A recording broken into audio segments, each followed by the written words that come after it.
নমস্কাৰ বন্ধুসকল, মই আছোঁ তেজপুৰ মিছন চাৰিআলি।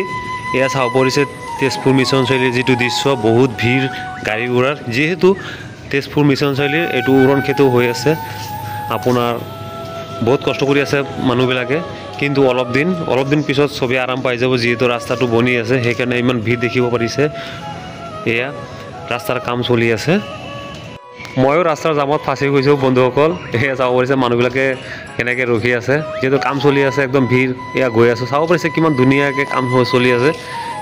এয়া ৰাস্তাৰ মাজত এটা পূজাও চলি আছে, বহুত ধুনীয়া জেগা হয়। আপোনালোকে একবাৰ আহিব চাবৰ কাৰণে তেজপুৰ মিছন চাৰিআলি। আমাৰ তেজপুৰৰ দৃশ্য বহুত ধুনীয়া, আপোনালোক আহিব। বিউটিফুল তেজপুৰৰ সৌন্দৰ্যৰ কথা ক'ব গ'লে কোনো কথাই নাই, আমি ক'ব নোৱাৰি। বহুত ধুনীয়া দৃশ্য হয় তেজপুৰৰ। এই চাব পাৰিছে দলংবিলাকৰ কাম চলি আছে, মোটামুটি 70% কাম হ'ল আৰু 30% কাম হ'ব একদম, তেতিয়াহ'লে পূৰা কমপ্লিট হৈ যাব। এইকেইদিন আমি কষ্ট কৰি চলি আছোঁ, যিহেতু ৰাস্তাটো কাম চলি আছে। যেতিয়া ৰাস্তাটো হৈ যাব তেতিয়াতো চবৰে আৰাম হৈ যাব। গতিকে ৰাইজসকল, আজি ভিডিঅ' ইমানতেই। তেজপুৰত আহিব, বাই বাই।